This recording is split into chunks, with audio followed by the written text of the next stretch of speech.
right, folks, back on the Bossman Show, San State of Georgia, going down Savannah State. Eric Kelton on the Bossman Show out the SIC Conference. The Tigers down there. Coach, how you been? But good talk to you again.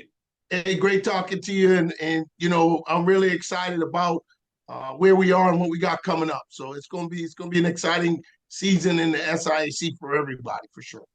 No doubt, Coach. Man, ask you, man, I saw on y'all Instagram, man, you all had the elite camps and your prospect camps, man. Talk about how important those things are, man, to help you guys recruit and get kind of guys to get a feel for your campus and what your staff is about, and also let young coaches come and see what you all do as well.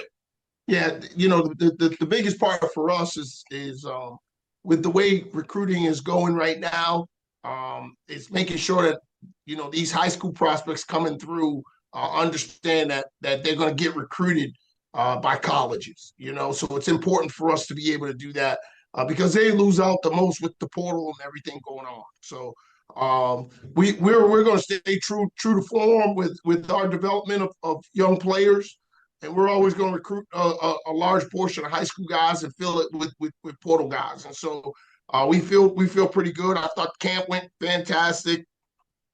Our numbers were up, and and so that was a plus for us.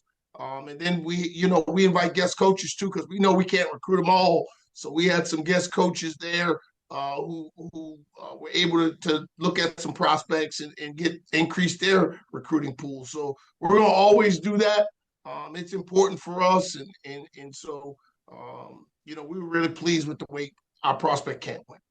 And Coach, man, talk about also, as like you said, man, like getting the guys a front door to university, because some guys don't think about college football. They just want to play high school, but let them see that they can compete against other talented young men, that they do have an opportunity to play at the next level, be D2, NIA, whatever level it is. But it's giving them the opportunity to see where they stand against other young men as well, and also get the networking with you all because they want to get into coaching as an intern or a GA or an analyst. So give them opportunities on and off the field as well.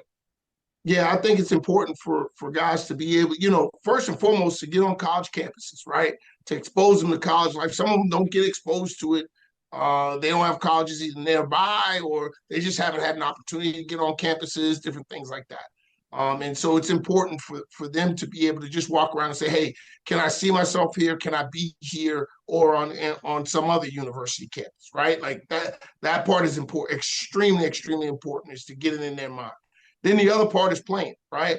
Having them compete against some of the best players in the region, in their state, out of state, whatever it is. But also we have our players at camp doing stuff, right? So they can size guys up and be like, yeah, he's about my size. I might be able to play here or there. That part is important too, the eye test. And then it'll be, getting them on campus for a game or something like that when we get going in the fall. So it's a multi-step process, but it's great for prospects and also great for us to have guys interested in us. No doubt. Coach Baskets, man, for you, what has recruiting has changed? Like, how you just go about trying to vet a young man the right way still with this whole portal world, with it being quicker than you, kind of like speed dating almost. So how have you really had to go delve in harder into vetting a young man and see what he's really about before you say bringing the big part is this Tiger program? Well, that's the big thing for us. It's culture and family, and we want guys who are about those things. And so we're very selective when we get into the portal and with who like anybody, who you bring in your family is important, right? Yes. We're gonna eyeball that. We're gonna eyeball our cousin's future husband or whatever. He got to know how to play spades and bidwits and talk the talk that the family talks, right? We can't have him not knowing what's going on. That's gonna create a problem. So that's kind of how we think about it. Right, it's our family. It's the Tiger family, the extensions of it, the alumni and our community and campus life. And so it's making sure that people can handle that. And then it's doing your research on a guy to find out why is he leaving the other place, right? Like that's important. Some guys feel like I'm a freshman, and there's so many freshmen in the portal. It's crazy, right? I should be playing and da. Hey man, you got to earn it. Ain't nobody coming to give it to you. You didn't just get it when you was a freshman in high school. You got to go through the steps of earning it by being there, by learning it, and by showing that you know what's going on. Coach, they just gonna put you in because you're talented. right? That loses games. You need to know what's going on, what the scheme is, and how to do it, and how to play fast, right, and how to be physical, and all those different kinds of things. So those are all the things that we're going to evaluate when we go through the process. Then we're going to make calls. We're going to put, I've been doing this a long time, so a lot of guys who are transferring or whatever, I've come across guys that I know or guys on my staff know, and so we're going to do the research. We're going to find out, what's his character, what's he like, what is he going to add to the positive fabric of our team and our university. Those things are important. And then I got to make sure that his grades are right where it is that he's going to go to class and leave the place. I don't want him leaving. I'm not having him to come so then he can be here and then he's going to look for somewhere. No, we want you to go across the stage and do it the right way. So we're just trying to make sure that we hold up, because you got to re-recruit your own guys, Yes. every year. I can't stress that enough. You got to re-recruit your own guys, and we've been pretty fortunate to not lose many guys to the portal. I think because we create a good atmosphere and a good culture, and our program is pretty consistent in terms of the things that we do, and the guys know what to expect. You know what, Coach? I told somebody the other day, Coach, I was saying, look, man, it's more about retention than recruiting. It's more about retention now than recruiting, because it truly is. Got dudes. If you got dudes that can play, other jokers in their DMs send a message. So you got to every day fight that fight to make sure your guys stay loyal to you. That's right. And with all the new changes and the 105 rule at Division I and just different stuff that's going on, making sure that you educate the guys on what's happening, because there'll be guys who get in the portal still in the portal. They got in the portal first semester, they didn't have a place to go second semester, and they're still there now in the summertime trying to find a home. And so you better make sure you got all your ducks in a row. And if you leave, like I tell people, if you leave, it's okay. It's okay to go. But understand that with every decision you make, there's a repercussion and a consequence that goes with it. So it is what it is. It's not always greener on the other side of the grass, but sometimes it is. And I always wish a guy, if he comes to me and says he's going to portal, I always wish him the best, because I only want the best for my players. And where they are in life, and like I tell them, I'll help you if this isn't the place for you. I'll help you, and we'll try to get you somewhere. So, no doubt, Coach. I said I had a young man who tried to get me to call his coach on his behalf. I said I'm not doing that, because I didn't know the coach personally. He got in the portal, didn't land nowhere, wanted to come and say and wanted me to mess up my friendship with the coach. The intercede on his. I said I'm not doing that. I know him. He ain't letting you come back. Once you leave, you gone, buddy. Right. He thinks he said, well, you're a radio host. He ain't gonna get mad at you. I'm his friend. I'm not doing that to my friendship. That's right. It's not fair to the friendship, right? So believe me, I get it. It happens all the time. No doubt, Coach. And also, man, for you, I know at your level, you don't really have any guys on campus this time of year. So talk about the accountability piece of guys doing the right things while they're away from you all when fall came around the corner. So when you get a conditioning test, you really know who was really on their game this summer, who wasn't. Yeah, the great thing is that we do meet weekly as a team, over Zoom and really getting it in that way. And we're able to, that's one thing that COVID taught us, was that we can have meetings and everybody not have to be in the same room, right? So we're able to do that and get our installs in and do all the things that we need to do that way. And constantly just remind them that you better be doing something, because if you're not at this point, you're so far behind, right? You're not going to make it through camp. Not injury free, you're not, because your body's not going to be ready for it, so you have to be doing something. Like I tell them, you have to be doing something football every single day, something mental and something physical. And I think as a whole, our guys can see that we have a chance to have a pretty good season, and the majority of our guys, I'm sure, are working extremely hard. And then it was great this year because we had some of our older guys stay in Savannah who aren't from Savannah. So we do have some guys who are around every single night, and they're all working together, lifting and running and keeping themselves in shape. And so, that's exciting for us to see as well as it's improving our leadership on our team. We got guys stepping up who are just communicating well and effectively with the entire team, and that's a plus for us. And coach, like you said, looking at your record last year, man, you had 3 one-score losses. So talk about having a team have more attention to detail about that, man, because you were that close to being maybe 80-2 rather than 5-5 if you get right. 4 games the different direction. So talk about talking with your guys about how those small key plays in the first quarter affects the fourth quarter as well, and especially those one-score games. You hit the nail right on the head, right? It's about the details, paying attention to the small details, and we were able to do that a little bit, and get to 5-5, which was great. But that's why I think our team is bought in, because they see the growth, the development, they're trusting in each other, and the details matter. Like I tell them all the time, it's about those details. It's about being intentional about the things you do, right? It's about making sure that you dot your I's, cross your T's, that you're on time, that you're putting in the effort, that you're, all those different things.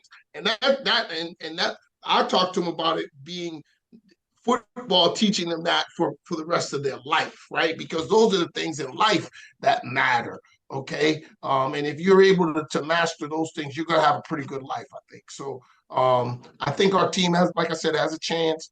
We've got a tough schedule naturally, but I think that getting off to a fast start this year is going to have to help us, and also like you said, paying attention to those details each and every time we step on the field. No doubt, coach. And I feel like every phase matters, man. I think sometimes fans don't understand special teams, the kickoff, those hitting yardage right there. That's right. You know what I'm saying? That's right. Shank punt or a shank punt. It could be anything. Right? All these little small things, this game of football that we have matter. Right. He touchdowns, interceptions, and sacks, and whatever. That's right. But that third phase, coach, those hitting yards, that third phase, determine a lot of wins and losses. Absolutely. Absolutely. It can set up a score for either side. It can create momentum. There's all those little things, those hidden plays in special teams game.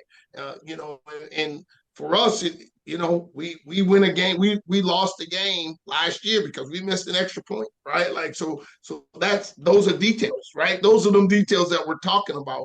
That it's not automatic. It's let's pay attention to it. Let's make sure we're making it happen. And so we put extra emphasis for sure on that other phase, that third phase in terms of our special teams.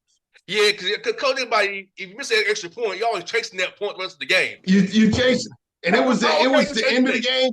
It was the end of the game, overtime situation. We missed the kick. You got to make that so that we can at least have a chance to win, right? And we don't win it because we missed it, and so that it's heartbreaking, but also it's a learning exercise for us. So it's paying attention to those details for sure.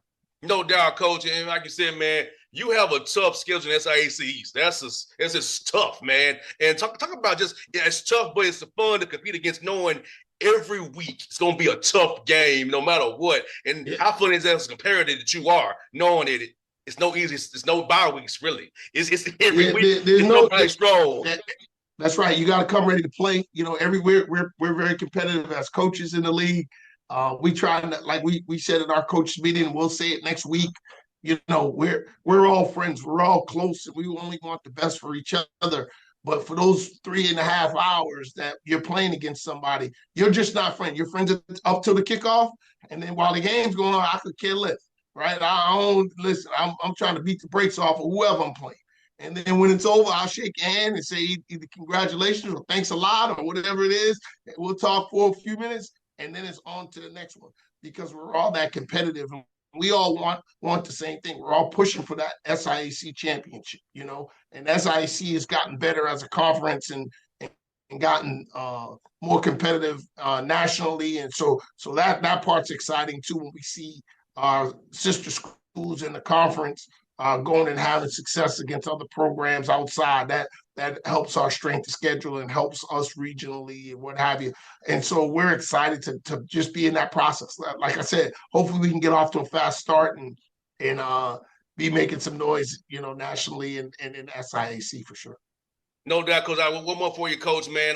How cool is it to have administration behind you, support you, man, and really see your vision, your mission, man? Because a lot of things people are saying, administration is win championships for you coaches, man. And think about how important it is to have people are in the community, in the university community, and the administration who support you, this team, and your vision to help you all get to where you want to be as our AC champions eventually. Yeah, I'm extremely gracious and blessed to be able to have a great administration from the president down to our athletic director, our alums, and the community who supports Savannah State football. That matters so much more than people realize when you can go out and represent everybody in a great way, and they support me in our program and our vision, which is to graduate our guys, right? And to play a high level football and play exciting and good football. And have fun while we do it, right? Because that's important.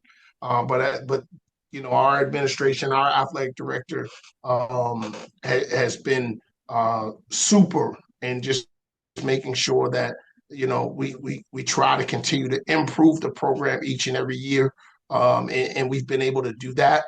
So I'm fortunate. I'm blessed by that. Everybody can sit and say they want more or need more or what have you. It don't matter. University of Georgia got everything you could ever want and then some, right? And I'm sure Kirby's in there going, hey, but I need to get something else, right? So that's just the way we are as coaches. But the biggest part for me is that our guys have a great experience. Okay, they love it here. I love it here at Savannah State, and it's been the people who support the program. Like I said, from our president down to our athletic director, the faculty and staff, the students, our alumni, our booster club. Everybody's just really excited for this coming season because we're hoping that we're going to have a really good team and that it's going to set us apart, and that we're going to do something here that hasn't happened in a long time, and that's play for a SIAC championship, and that's our goal. No doubt, Coach. I had to pull out of the SIAC media day because the All-Star game is in Atlanta. The baseball All-Star is in Atlanta, so I had to right. the All-Star game on the 15th. That's right. I couldn't work going to make it anymore. That was a little too much. I had to you ain't gonna make it. You ain't gonna make it. I said, I gotta go to the All-Star game. It ain't in Atlanta all the time, so I got to do that. So I had plenty of bill to see you all because I had to pull out the All-Star game in Atlanta on the same day. I had to do that, Coach. I appreciate it. I do. I appreciate the time that you're taking with us today to really just talk about our program, and certainly we're gonna miss you at media day, but we'll do well by you for sure. Yes, indeed, Coach. Thank you so much for your time. It was good chatting with you, Coach. I love your energy, man. I hope you have a great year, brother. I appreciate it, and let's catch up again soon. Okay, I'll talk to you. All right, Coach. Appreciate you, brother. All right, thank you.